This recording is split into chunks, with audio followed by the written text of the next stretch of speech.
Hi everyone, it's Monique here from BEPsych, and I hope everyone is doing well in this lockdown and also busy with your master's applications. So I decided to record a video for the questions that were asked in my inbox instead of doing a live video. The reason why I did that was so that you can have access to this video at any point in time. If you want to come back to it or look at some of the questions that were asked. So I got quite a couple of questions in my inbox regarding the master selections, and I will answer them to the best of my ability. Before we get into that, I want you guys to please understand that I'm answering from my subjective experiences and from my journey. So the information that I'm giving you is purely subjective. And some of the questions that were asked, I won't be able to answer because it was not a part of my journey and I do not have experience in that. So please bear with me and try understand that this is subjective. Okay. So let's get into the questions then. And I'm going to start with the first question that was asked, and that is, what age are people doing masters? So there really isn't an age limit to masters. There are really young people getting in, and there are older people getting in. In my class specifically, I think the youngest in the class is 22, and the oldest in the class is in her 40s. So it really doesn't matter what age you are. So don't let age be a limitation, because they accept people in their first try straight out of varsity, and then they also accept people that are a little bit older. It really depends on where you are at in your personal development journey that they're looking at, and also if you fit within the group that they are selecting and within the university culture.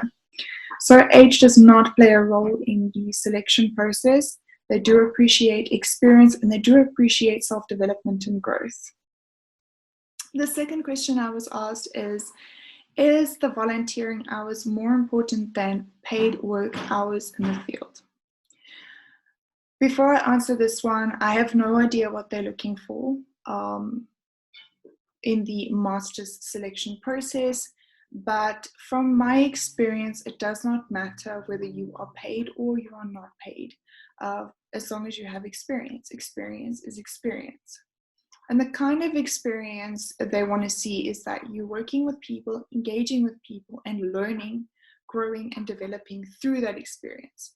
So the point of experience is not just to try and get as many hours on paper as possible, but to try and grow out of that experience and learn from that experience. That is really what they're looking for. The third question was, I was asked to give a brief overview of the interview process. So I can only speak for SMU, the full process, because if you would like some insight into the other interview processes at other universities, do contact somebody who has been through it, who is already in the program, or who has made it until the last day, that is willing to share their experience with you. But basically at SMU, you do a group discussion, you do an individual interview, a research activity in which you need to write an abstract.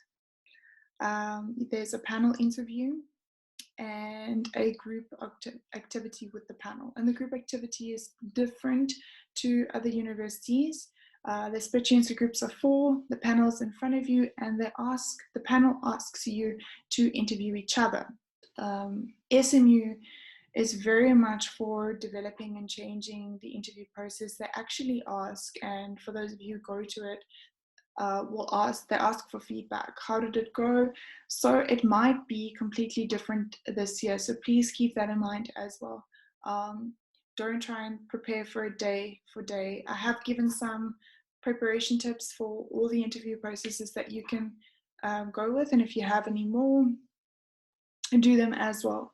But preparing for masters is definitely it's continuous. So even if you get rejected or if you've been rejected, you prepare for the next one in a way that it's about developing, getting to know yourself, getting to understand yourself. So I just want to highlight that. Then, okay, what is it like studying at SMU? I love SMU. It's an absolute amazing institution, and I'm so grateful to have gotten in there. It's a medical campus, so it's very medically based. We even wear scrubs. I don't think there's any other university that wears scrubs.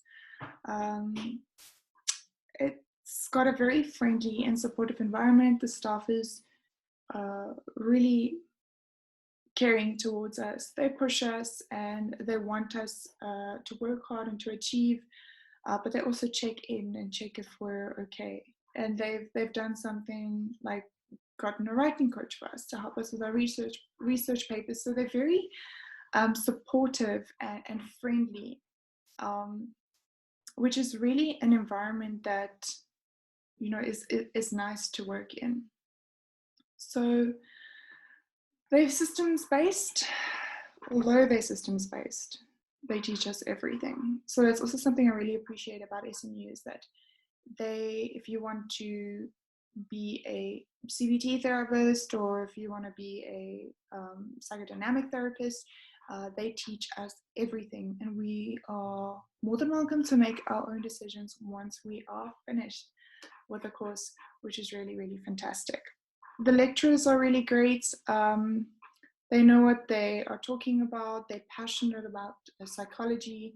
They're passionate about training us to be, great clinicians, and I really believe that they are going to achieve that. SMU, the course is really brilliant.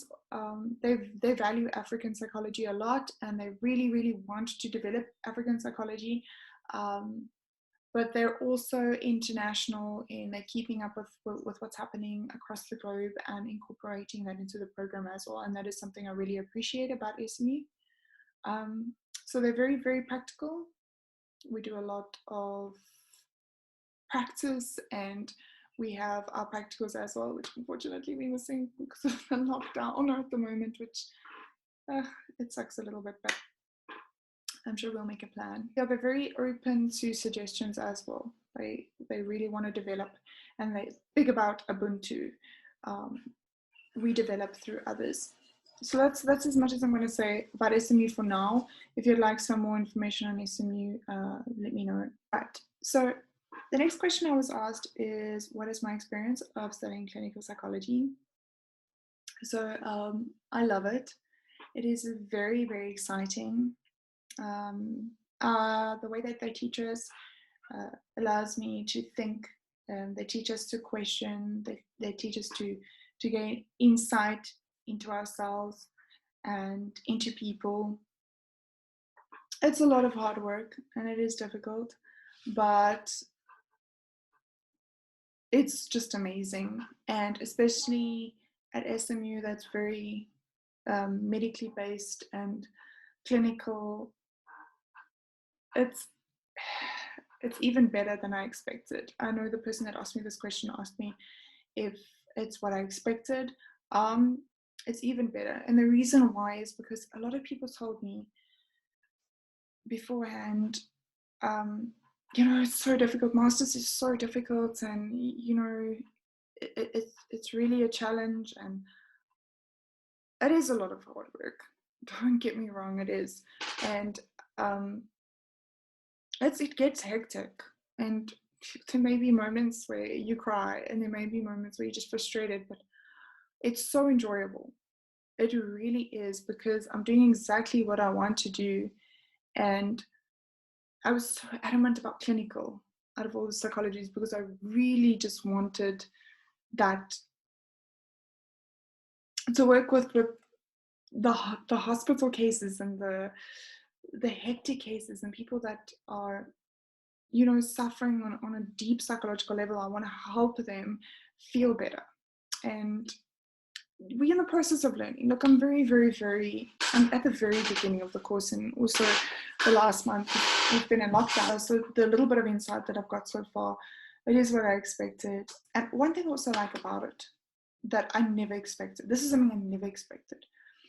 We have conversations that are heavy, like really heavy, and topics that are uncomfortable to talk about. Things like race. We talk about racism. We talk about religion. Topics that the average person on the street does not want to talk about. We talk about, and we go deep. We speak the truth. It's amazing.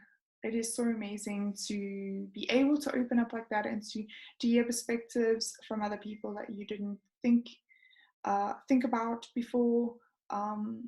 It's just really great to have an environment where you can grow together and be open and be honest and be raw and be vulnerable. And that is the type of environment that we are taught in, and it's just incredible. So to answer your question, it is better than I ever expected. It is amazing. It's like a long self-development course where you gain insight into people, into yourself, and where you gain the skills to help others develop. I'm still in the process, please note that. So I could probably say more on this topic within the next 2 years. Okay, the next question I was asked. I was asked about the BEPsych program. What do you need to apply for the BEPsych program, and what does it mean to have a BEPsych qualification? And I unfortunately cannot answer this question. It was not a part of my journey. I did the BEPsych equivalent for psychometry at UJ, but that was a little bit different to the BEPsych that the registered counselors, the path that they take. So the registered counselor path I really cannot speak on, but there are some registered counselors in my class that perhaps you can talk to. I will find out if any of them are available to talk about being a registered counselor. I'm going to make an entire video on psychometry because I've had so many questions about psychometry, and so I'm going to do a video on psychometry alone, and I'll try and have that up next week. Okay, my next question I got was, how did you go about in formulating your answer in what are your strengths and weaknesses? Okay, this one is a little bit difficult, and I remember knowing that they're going to ask the strengths and weaknesses question, and they are going to ask the strengths and weaknesses question. So how I went about it was, okay, I made a list of my strengths and weaknesses beforehand, not like straight out formulated answers, but just so I know, or I'm aware of what my strengths and weaknesses are when I go into the process. And when I mentioned my weaknesses, they ask you anyway, but I did say, I am aware that this is a weakness and this is how I am improving it. So I think it's important to say that. Another thing they picked up one of my weaknesses in the process, and they hammered on it, and they hammered and hammered and hammered. And at one point I actually just got like, that's not such a big weakness. I actually think that quality would make me a good therapist. And then they asked me to elaborate on that, and I did.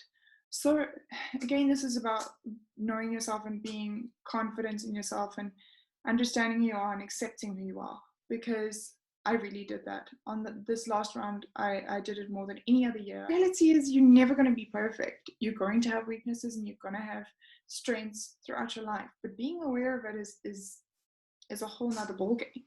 And trying to work on those weaknesses continuously is important. So just beforehand, write down your strengths, write down your weaknesses. Next to your weaknesses, write down, this is how I plan on working on this weakness. That's how you could do it.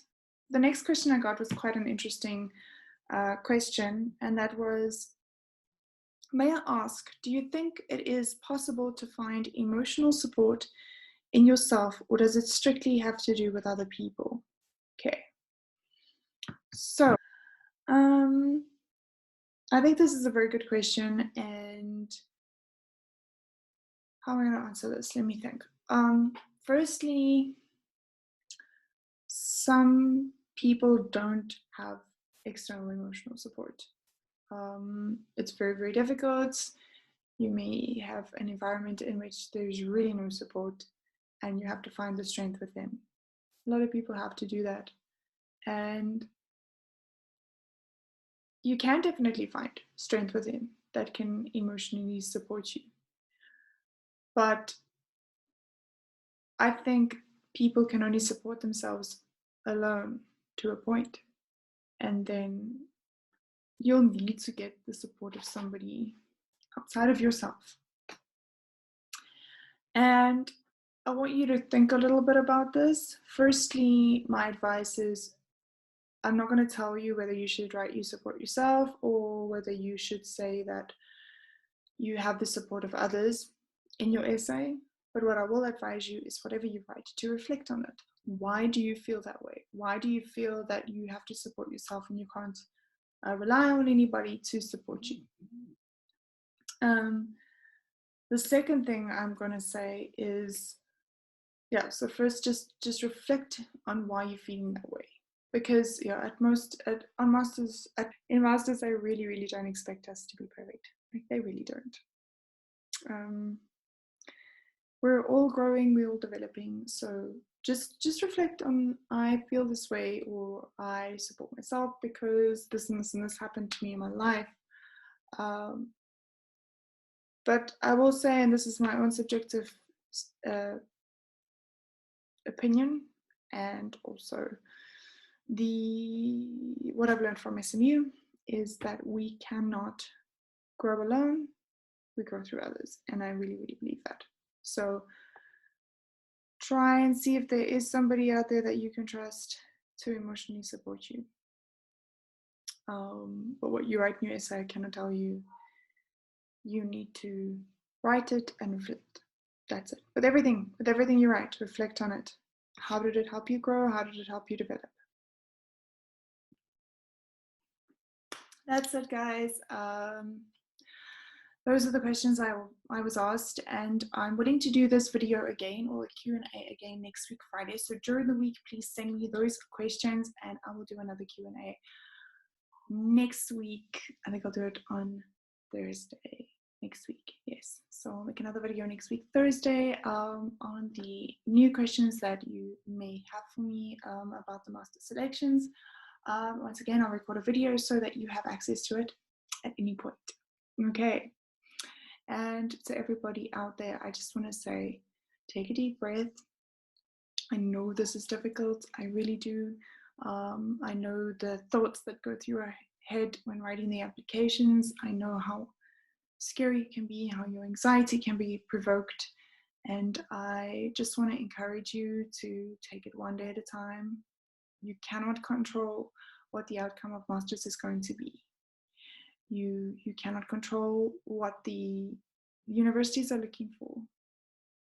There are so many of you that are deserving that are not getting in, and I want you to remember that.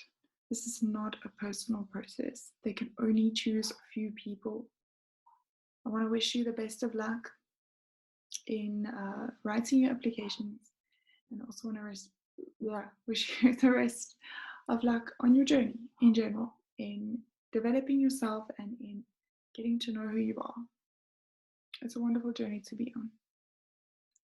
I hope you have a fantastic evening and wonderful weekend. Until next week. Bye.